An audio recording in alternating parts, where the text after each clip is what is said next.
오늘 교회 창립주일을 맞이하여 100주년 때 만들었던 우리 교회 영상을 이 시간 먼저 잠시 보도록 하겠습니다.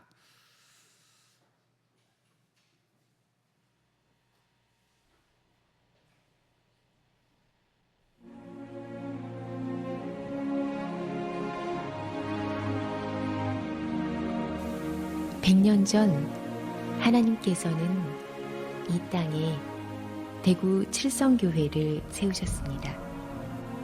대구 칠성교회는 1915년 8월 15일 대구 제1교회 교인이던 여봉금 집사가 김경삼, 이장신 영수와 협력하여 제1교회 교우들이 헌금한 750원으로 지금의 칠성지하도 동편 철로 옆에 칠성교회를 건축하여 시작되었습니다.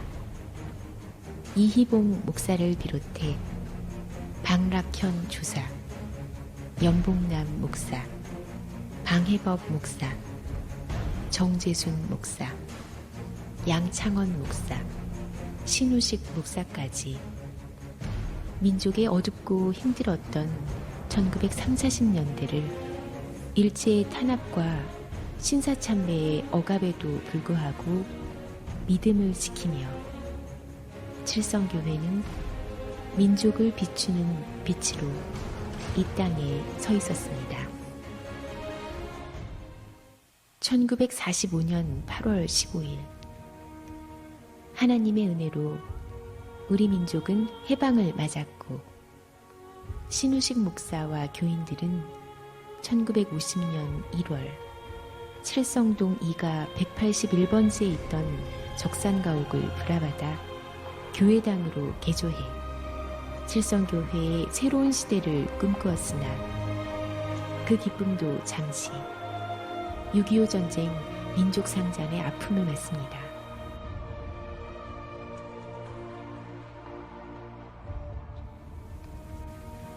전쟁이 지나간 자리 1954년 12월 부임한 남상호 목사와 교인들이 힘을 모아 1957년 교회당을 신축 기공하여 1962년 헌당하였으며 그 와중에 교회의 이단으로 인한 어려움이 있었으나 믿음을 지켜내었습니다.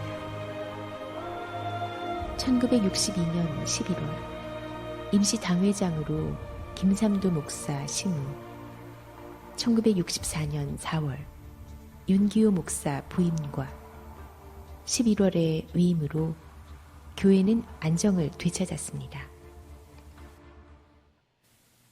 칠성교회는 1970년대에 이르러 다시 한번 도약의 시기를 맞이합니다. 1970년에 백성흠 목사의 부임과 1975년 정을용 목사의 부임으로 1977년 교회당 신축 기성회를 조직, 1983년에 지금의 수성구 두산동 90번지를 교회당 신축지로 확정하고 1984년 1월 5일에 기공예배를 드립니다. 며칠 후인 1월 15일 칠성동 181번지 건물을 완전히 철거하며 칠성교회는 칠성동 시대를 마무리하고 두산동 시대를 맞이합니다.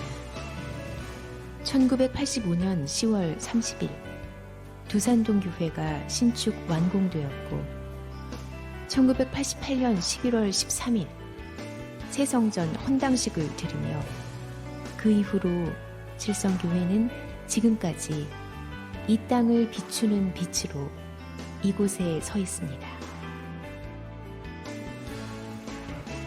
2000년 정을용 목사를 원로 목사로 추대하고 2001년 4월 15일 한화선 목사가 부임하여 칠성교회는 예수님과 행복한 동행이라는 주제 아래 하나님의 임재를 체험하는 교회, 전도와 선교에 집중하는 교회, 행복한 그리스도인들로 가득한 교회, 기도하는 성도가 가득한 교회, 새벽 이슬 같은 청년들과 청소년들이 가득한 교회, 평신도 사역자로 가득한 교회, 행복한 가정을 세우는 교회라는 7대 목표를 가지고 지역과 나라, 민족과 열방을 섬기는 교회로 성장하고 있습니다.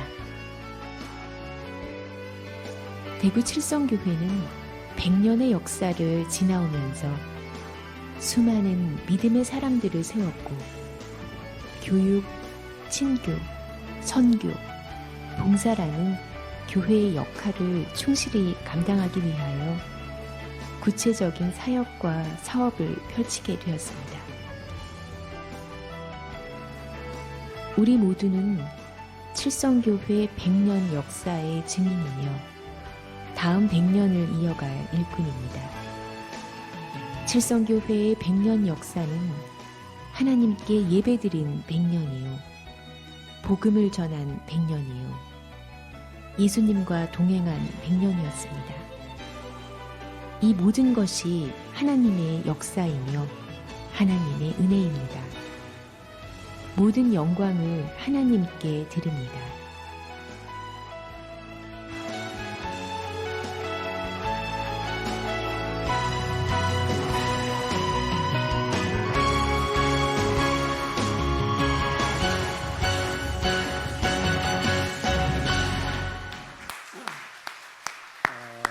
하나님께 영광을 돌립니다. 모든 것이 하나님의 은혜입니다. 아멘. 계속 무더운 날씨 속에서도 평안하셨습니까? 오늘도 예배 자리에 나오신 우리 모든 성도님들을 환영하고 축복합니다. 또한 가정에서 혹은 방방곡곡 여러 곳에서 지금 영상으로 예배를 드리고 계시는 성도님들도 환영하고 축복합니다. 혹시 여러분들께서 아실지 모르겠지만 제가 우리 교회 영아부 아이들에게는 TV에 나오는 목사님으로 알려져 있습니다. 이 시간 이 주일 2부 예배 방송이 유튜브를 통해서 전국 세계 곳곳에 실시간으로 방송되고 있지만 가장 가까이는 바로 우리 교회 본당 1층 어린아이들과 예배드리는 영아부실에서도 지금 방영되고 있습니다. 그래서 우리 영아부 아이들이 부모님과 함께 지금 영상으로 이 예배를 같이 드리면서 TV 모니터에 나오고 있는 저를 보고 있습니다. 그리고 이 예배를 마치고 1층 영아부실에 들어가서 제가 아이들을 만나면 엄마들이 TV에 나오신 목사님이다 그러면서 저를 소개해 줍니다. 아이들이 금방 TV에서 보다가 제가 나타나니까 굉장히 반가워하고 아주 굉장히 좋아하고 아이들이 저를 향하여 막 달려오기도 합니다. 그런데 아이들이 이 예배를 영상으로 같이 드리면서 저만 보는 거 아닙니다. 이 예배실에 계시는 할아버지도 보고 아빠도 보고 있다는 사실을 알았어요. 지난 주일 2부 예배 우리 시온 찬양대 찬양 시간에 시온 대원으로 찬양하시는 장준환 장로님께서 영상에 나왔습니다. 그때 외손녀 다원이가 밑에서 예배 드리다가 할아버지가 나오니까 너무 반가워서 할배, 할비 하면서 막 소리를 치면서 좋아했다고 합니다. 그러자 그 옆에 있던 우리 지휘자, 우리 서정혁 집사님의 아들 도준이도 아빠가 나오니까 너무 반가워서 소리를 지르면서 오빠! 그렇게 소리를 질렀대요. 그래서 함께 있던 모든 엄마들이 빵 터졌다는 이야기입니다. 서정영 오빠 축하드립니다. 더운 날씨에도 자녀들을 예배 자리에 데리고 나오셔서 예배 드리시는 우리 부모님들이 너무 감사하고 우리 칠성교회가 자녀들 다음 세대들과 함께 예배드리는 예배 공동체요, 사랑의 공동체, 기쁨의 공동체가 되게 해주신 하나님께 감사를 드립니다. 우리가 올해 들어서 사도행전 말씀을 계속 나누어 왔습니다. 사도행전 말씀을 나누면서 신앙생활에 있어서 교회론이 대단히 중요하다는 것을 배웠습니다. 우리가 예수님을 구주로 영접하고 건강한 신앙생활을 하기 위해서는 올바른 성서적 교회관이 필요합니다. 마치 사람이 건강한 인생관을 가지고 있어야 건강한 삶을 살 수 있는 것과 마찬가지입니다. 비관적이고 부정적인 인생관을 가진 사람과 낙관적이고 긍정적인 인생관을 가진 사람이 세상을 바라보는 눈도 다르고 살아가는 삶도 다른 것처럼 어떤 교회관을 가지고 있느냐에 따라서 교회를 바라보는 눈이 달라지고 신앙생활도 달라집니다. 바울 사도는 오늘 빌립보서를 통해서 우리에게 중요한 교회관을 가르쳐 줍니다. 그것은 교회는 기쁨의 공동체라는 것입니다. 교회는 기쁨의 공동체입니다. 오늘 바울 사도는 빌립보서를 마치면서 다시 한번 빌립보 교회 성도들을 향하여 기뻐하라 그렇게 말합니다. 물론 성도 한 사람 한 사람을 향한 말이기도 하지만 빌립보 교회 공동체를 향하여 기뻐하라 그렇게 지금 말하고 있습니다. 오늘 요절 말씀이 4장 4절 말씀인데 같이 읽겠습니다. 주 안에서 항상 기뻐하라. 내가 다시 말하노니 기뻐하라. 다시 한번 하겠습니다. 주 안에서 항상 기뻐하라. 내가 다시 말하노니 기뻐하라. 우리는 개인적으로도 주 안에서 항상 기쁨을 누리고 그리고 교회 공동체적으로도 주 안에서 항상 기쁨을 누리는 공동체가 되어야 한다는 것입니다. 지난 7월 한 달 동안 빌립보서를 통해서 개인적인 측면에서 기쁨을 누리는 삶에 대해서 말씀을 드렸다면 오늘은 빌립보서를 마무리하면서 우리 교회 공동체적인 측면에서 주 안에 항상 기쁨을 누리는 교회가 되는 길에 대해서 말씀을 나누기를 원합니다. 주 안에서 항상 기뻐하라. 내가 다시 말하노니 기뻐하라. 오늘 이 말씀을 들으시면서 교회는 성격도 다르고 살아온 삶의 배경도 다르고 남녀노소 다양한 사람들 여러 계층의 사람들이 모여있는 공동체인데 다 같이 항상 기뻐하는 공동체로 나가는 일이 정말 가능할까 하는 그런 의문이 생기는 분도 계실 것입니다. 정말 교회는 다양한 사람들이 모인 공동체입니다. 세상에 많은 공동체가 있지만 교회처럼 다양한 사람들이 모여있는 공동체는 없다고 생각합니다. 그러면 어떻게 이렇게 생각도 다르고 삶의 환경도 다르고 연령도 다르고 모든 것이 다른 다양한 사람들이 모여서 하나가 되고 기쁨을 함께 나눌 수 있는 공동체가 될 수 있을까요? 우리 하나 됩시다. 우리 기뻐합시다. 외친다고 하나가 되고 기뻐할 수 있을까요? 오늘 빌립보서를 통하여 가르쳐 주시는 하나 되는 비결이 있습니다. 하나 되는 비결, 함께 기뻐할 수 있는 비결이 주 안에서입니다. 예수님 안에서입니다. 그래서 바울 사도는 주 안에서 항상 기뻐하라 그렇게 말하고 있는 것입니다. 우리의 힘으로 우리의 노력으로는 결코 하나를 이룰 수도 없고 결코 같이 기뻐할 수도 없지만 나도 예수님을 구주로 영접하고 예수님이 나의 주가 되셔서 내가 예수님 안에 예수님이 내 안에 계시고 당신도 예수님을 구주로 영접하여 예수님을 주로 모시고 주님 안에 주님이 당신 안에 있으면 예수님이 우리를 하나 되게 해 주시고 예수님 안에서 우리가 함께 기뻐하는 공동체를 얼마든지 만들어 나갈 수 있다는 것입니다.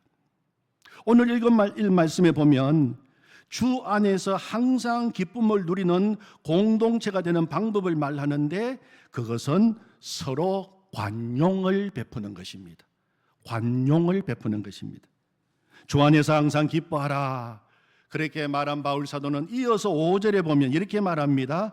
너희 관용을 모든 사람에게 알게 하라. 주께서 가까우시니라. 우리 같이 한번 따라해 볼까요? 너희 관용을 모든 사람에게 알게 하라. 주께서 가까우시니라. 아멘. 이 관용이라고 하는 말의 원래 원어적 의미는 무엇 위에 덮는다 하는 그런 뜻을 가지고 있습니다. 남의 허물이나 약점이 있습니다. 그 위에 사랑으로 덮어주는 것입니다. 남의 허물과 남의 약점을 사랑으로 덮어주는 것이 관용입니다. 관용은 다른 사람과의 관계에서 나온 말입니다. 바울 사도가 주 안에서 기뻐하라. 그렇게 말한 다음에 바로 이어서 서로 관용을 베풀어라. 이 말을 하게 된 구체적인 원인이 2절에 나옵니다. 2절을 보시면 내가 유오디아를 권하고 순두개를 권하노니 주 안에서 같은 마음을 품어라. 그렇게 말하고 있어요. 바울 사도는 감옥에 갇혀 있으면서도 늘 빌립보 교회를 품고 기도했습니다. 빌립보 교회를 위해서 기도하면서 아주 한 가지 기도 제목이 있었어요. 늘 기도하는 기도 제목이 있었는데 그것은 빌립보 교회 성도들 안에 갈등이 있고 관계에 문제가 있는 것이었습니다. 그 갈등이 교회가 기쁨의 공동체가 되는 것에 장애물이 되고 있다는 것을 알았습니다. 서로 갈등이 있는데 관계에 어려움이 있는데 만나면 기쁠 리가 없지요. 2절에 보면 유오디아와 순두개라고 하는 두 사람의 이름이 나오는데 바로 갈등의 주인공이었어요. 두 사람 다 여성 이름입니다. 성사학자들은 이 두 여성이 빌립보 교회의 지도적 위치에 있었던 여인들이라고 말합니다. 열심을 다하여 교회를 섬기고 열심히 봉사하던 여인들이었습니다. 이 두 여인이 교회를 향한 열심이 얼마나 큰지, 얼마나 열심히 봉사했는지 그 소문이 지금 로마에 있는 바울에게 들릴 정도였고 두 사람은 열심히 봉사하는 만큼 교회에 영향력을 끼치고 있었습니다. 정말 빌립보 교회라고 생각한다면 빌립보 교회를 이야기할 때 누구라도 인정할 만한 일꾼들이었고 지금의 빌립보 교회를 세우는데 큰 헌신을 했던 여성 지도자들이었습니다. 그런데 문제는 이 두 사람 사이에 관계에 어려움이 있었다는 것입니다. 서로 교회를 위하여 열심히 일하는데 하나 되지 못하게 만드는 갈등이 두 사람 사이에 있었던 것입니다. 이제는 그것이 두 사람만의 문제가 아니라 교회적인 문제가 되었고 그 소문을 바울 사도가 듣게 된 것입니다. 바울 사도는 기도하는 가운데 이것을 그냥 두면 사탄 마귀가 틈을 타게 되고 교회 공동체가 하나됨을 잃게 되고 교회가 큰 시험에 빠질 수 있다는 것을 그는 알게 되었습니다. 영적인 분별력입니다. 그래서 빌립보 교회에 편지를 보내면서 그들의 이름, 두 사람의 이름을 직접 거론하면서 강하게 지금 권면하고 있습니다. 내가 유오디아를 권하고 순두개를 권하노니 주 안에서 같은 마음을 품어라. 그렇게 지금 권면하고 있는 것입니다.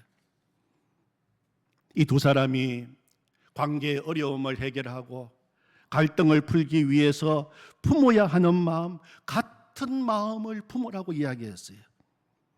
이 같은 마음은 어떤 마음일까요?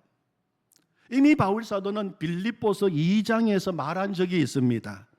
그러고 보면 이 바울 사도가 감옥에서 빌립보 교회에 편지를 쓴 중요한 이유 가운데 하나가 교회 안에 있는 갈등을 풀기 위해서 쓴 것임을 알 수가 있습니다. 여러분 빌립보서 2장으로 한번 넘어가셔서 2장 1절부터 4절을 한번 보시기 바랍니다. 유오디아와 순두계의 갈등을 염두에 두고 한번 읽어보시면 이 교훈은 훨씬 실제적이고 실감이 납니다. 1절을 보시면 그러므로 그리스도 안에 무슨 겉면이나 사랑에 무슨 위로나 성령의 무슨 교제나 긍휼이나 자비가 있거든. 2절 마음을 같이하여 같은 사랑을 가지고 뜻을 합하며 한 마음을 품어 3절에 아무 일에든지 다툼이나 허영으로 하지 말고 오직 겸손한 마음으로 각각 자기보다 남을 낮게 여기고 4절 각각 자기 일을 돌볼 뿐더러 또한 각각 다른 사람들의 일을 돌보아 나의 기쁨을 충만하게 하라. 그리고 2장 5절에 오면 결론적으로 무엇이라고 말합니까? 같이 읽어봅니다. 너희 안에 이 마음을 품어라 곧 그리스도 예수의 마음이니. 유오디아, 순두계, 예수님의 마음을 품으십시오. 예수님의 마음을 품어야 됩니다. 그래야지 그 갈등이 풀리고 관계가 회복이 되고 교회 공동체가 하나가 되고 교회 공동체는 기쁨의 공동체가 될 수 있습니다. 그렇게 말하고 있는 것입니다. 예수 그리스도의 마음이야말로 모든 성도의 갈등을 해결할 수 있는 마음이라고 강조하고 있는 것입니다. 그러면서 오늘 본문 빌립보서 4장 5절에서는 갈등을 넘어서 하나가 되기 위해 특별히 품어야 할 예수님의 마음이 바로 관용의 마음이라는 것입니다. 너희 관용을 모든 사람에게 알게 하라. 주께서 가까우시니라. 여러분 관용이 뭐라고요? 남의 허물과 약점을 덮어주는 것이 관용입니다. 관용을 다른 말로 하면 사랑이라고 합니다. 베드로전서 4장 8절에 보면 무엇보다도 뜨겁게 서로 사랑할지니 사랑은 허다한 죄를 덮느니라. 그렇게 말씀하셨어요. 사랑은 덮어주는 것입니다. 사랑은 허물도 덮어주고 더 나아가서 죄도 덮어주는 것입니다. 관용도 마찬가지입니다. 상대방의 허물도 덮어주고 죄도 덮어주는 것입니다. 그런데 사도 바울은 관용을 베풀 때 어떻게 하라고요? 모든 사람에게 알게 하라. 모든 사람에게 관용을 베풀어야 된다고 말하고 있습니다. 나에게 잘해주는 사람, 내 편이 되어주는 사람, 나를 지지해주는 사람에게만 관용을 베풀 것이 아니라 나와 생각이 다른 사람, 나를 지지해주지 않는 사람, 더 나아가 나에게 잘못을 범하고 허물이 있는 사람이라 할지라도 그 사람에게도 관용을 베푸는 것이 갈등의 관계를 회복하고 하나 되는 길임을 지금 말하고 있는 것입니다. 바울 사도는 교회 공동체 안에서 모든 사람에게 관용을 베풀어라 그렇게 말하고 있어요. 그렇게 해야 하는 이유가 무엇입니까? 첫 번째는 주께서 가까우시기 때문이에요. 오늘 5절을 다시 보시면 너희 관용을 모든 사람에게 알게 하라. 주께서 가까우시니라. 이 주께서 가까우시니라 하는 이 말은 이제 말세가 되어서 우리 주님 재림하실 날이 점점 가까워지고 있고 우리가 주님 앞에 서야 할 날이 점점 다가오고 있다는 것입니다. 우리가 주님 앞에 서는 날, 우리가 이 땅에서 살아오면서 지나온 우리의 삶을 되돌아볼 때 우리가 예수님께 우리의 죄와 우리의 허물에 대해서 관용을 베풀어 주십시오. 그렇게 요청할 수밖에 없는 죄인들입니다. 우리가 주님께 관용을 베풀어 주십시오. 나의 허물과 모든 죄를 주님의 피로 덮어 주십시오. 그렇게 요청하면 주님께서 우리에게 이렇게 물으실 것입니다. 그래, 그렇다면 너는 세상 살 때에 얼마나 이웃들에게 관용을 베풀었느냐? 특별히 교회 공동체 안에서 모든 사람들에게 어떻게 관용을 베풀었느냐? 우리 주님께서는 우리가 이 땅에서 관용 베풀면서 살기를 원하십니다. 특별히 교회 공동체 안에서 관용을 베풀고 교회 공동체 안에서 모든 사람에게 관용을 베풀기를 원하십니다. 그것이 기쁨의 공동체를 회복하는 길입니다. 또 한 가지, 교회 공동체 안에서 모든 사람에게 관용을 베풀어야 하는 중요한 이유가 있어요. 두 번째 이유는 우리는 예수 그리스도 안에서 한 몸이 되었기 때문입니다. 우리는 한 몸입니다. 사도행전 9장에 보면 바울 사도가 교회를 박해하고 성도들을 박해했습니다. 또 교회를 박해하고 예수님 믿는 사람들을 잡기 위해서 다메섹으로 가는 도중에 부활하신 예수님을 만나게 되었습니다. 이 만남을 통해서 바울 사도는 나중에 중요한 교회론을 확립하게 됩니다. 그것은 교회는 그리스도의 몸이라고 하는 교회관입니다. 우리가 교회론을 이야기할 때 가장 중요한 성서적 교회론이 교회는 그리스도의 몸이라고 하는 것입니다. 바울을 찾아오신 부활하신 예수님은 이렇게 말씀하셨어요. 사도행전 9장 4절 5절에 보면 땅이 엎드러져 들음에 소리가 있어 이르시되 사울아 사울아 네가 어찌하여 나를 박해하느냐 하시거늘 대답하되 주여 누구시니까 이르시되 나는 네가 박해하는 예수라. 바울을 찾아오신 예수님께서 네가 어찌하여 나를 박해하느냐, 나는 네가 박해하는 예수라. 여러분, 사도 사울은 예수님을 만난 적이 없습니다. 그가 예수님을 직접 박해한 적 한 번도 없습니다. 그는 교회를 박해했습니다. 그는 성도들을 박해했습니다. 그런데 부활하신 예수님은 네가 나를 박해했다고 말씀하고 계시는 것입니다. 예수님은 자신을 교회와 동일시하셨습니다. 교회는 머리이신 그리스도와 생명관계로 연합되어 있다는 것입니다. 교회의 머리는 예수님이시고 교회는 예수님의 몸이라는 중요한 교회론을 이때 깨닫게 해주신 것입니다. 그래서 그것은 에베소서 말씀에 보면 1장 22절 23절에서 이렇게 기록했습니다. 또 만물을 그의 발 아래에 복종하게 하시고 그를 만물 위에 교회의 머리로 삼으셨느니라. 교회는 그의 몸이니 만물 안에서 만물을 충만하게 하시는 이의 충만함이니라. 예수님이 교회의 머리이시다, 교회는 예수님의 몸이다 하는 것을 에베소 보낸 편지에서 그는 밝히고 있습니다. 그리고 골로새서 1장 18절에도 보면 그는 몸인 교회의 머리시라. 예수님은 몸인 교회의 머리라고 또 그렇게 기록하고 있습니다. 예수님은 교회의 머리십니다. 교회는 그리스도의 몸입니다. 이 말을 다른 말로 하면 모든 성도들은 그리스도 안에서 한 몸이라고 하는 것입니다. 모든 성도들은 예수님 안에서 한 몸이 되었습니다. 그래서 고린도전서 12장에서 저 유명한 한 몸 신학이 나온 것입니다.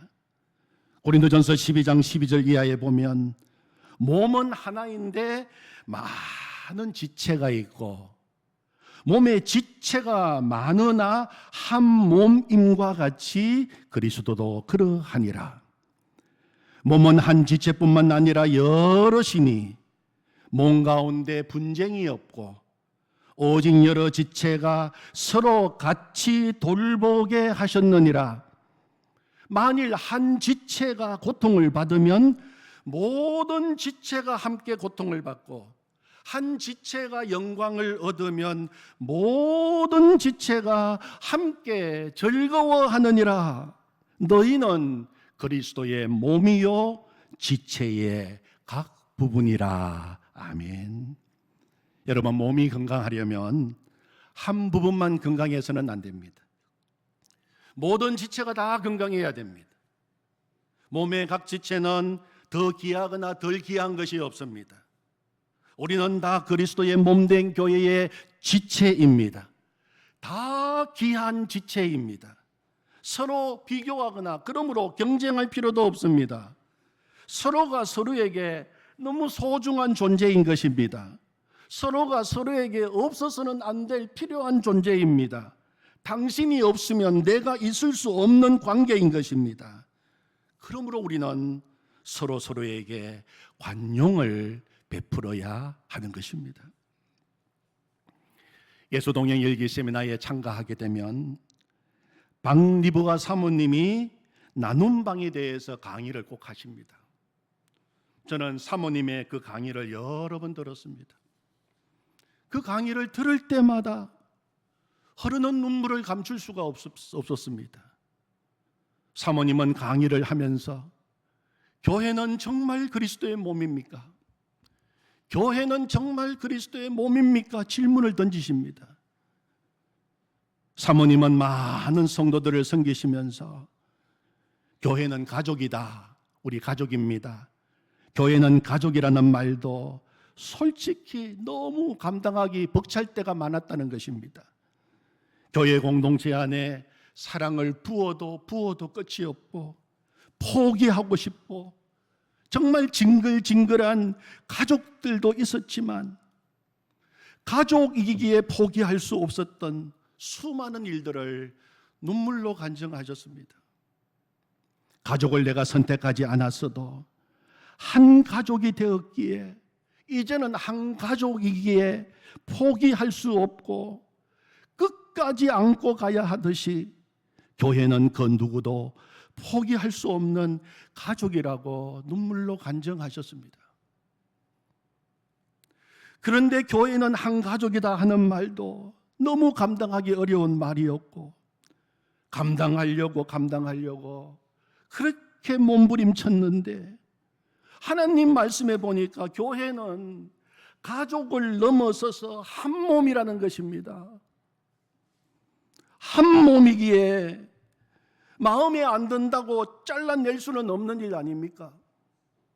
나를 힘들게 하는 손이라고 이 손 잘라낼 수도 없고 나를 앞으로 가지 못하게 막고 있는 그 발이라고 해서 이 발 잘라낼 수도 없듯이 성도들이 한 몸이요 교회가 한 몸이다 하는 이 한마디 말 때문에 수많은 날들을 울고 하나님 앞에서 몸부림치고 나를 힘들게 하고 나를 어렵게 하고 반대하는 그 성도를 위해서도 나를 위해서 기도할 때보다도 더 부르짖고 기도하고 그래서 조금씩 주의 한 몸을 주님의 한 몸을 이루어가게 되었다는 간증을 들을 때마다 흐르는 눈물을 감출 수가 없었습니다. 그러면서 저의 사랑 없음을 고백하고 저의 용서하지 못함을 회개하고 다른 사람을 무시했던 저의 교만함을 고백하면서 애통함으로 기도했습니다. 사랑하는 성도 여러분, 정말 우리 교회는 예수 그리스도의 한 몸 공동체입니까? 정말 우리 교회는 예수님의 한 몸 공동체입니까? 우리는 서로를 그렇게 바라보면서 귀하게 여기고 있습니까? 만일 한 지체가 고통을 받으면 모든 지체가 함께 고통을 받고 한 지체가 영광을 얻으면 모든 지체가 함께 즐거워하느니라. 그것이 교회라고 주님이 말씀하셨는데 정말 우리 교회가 함께 고통받는 공동체요 함께 즐거워하고 기쁨을 누리는 공동체입니까? 오늘 교회 창립주일을 맞이하면서 우리 교회가 예수 그리스도의 마음을 품는 한 몸 공동체, 나보다 남을 더 낮게 여기고 덮어주고 사랑하는 사랑과 관용의 공동체, 그리고 주님의 마음을 함께 품어 함께 즐거워하고 기뻐하는 기쁨의 공동체가 되기를 축원합니다. 아멘. 하나님 아버지, 오늘 빌립보 교회가 하나 되지 못하여 성도 간의 관계에 어려움이 있어 마귀의 틈을 주기 쉽고 교회 공동체가 기쁨을 잃어가는 모습을 보면서 오늘 바울 사도는 눈물로 편지를 쓰고 있습니다. 한 마음이 되십시오. 예수님의 마음을 품으십시오. 한 몸 공동체입니다. 우리는 함께 즐거워하고 함께 기쁨을 누린 공동체입니다. 하나님, 오늘 이 말씀이 나에게 주시는 말씀이요, 우리 공동체를 향한 주님의 말씀입니다. 이 말씀을 저희가 받습니다. 하나님, 정말 우리 교회가 한 몸 공동체, 관용의 공동체, 기쁨의 공동체가 되게 하여 주시옵소서. 그렇게 하실 주님을 찬양합니다. 예수님의 이름으로 기도하옵나이다. 아멘.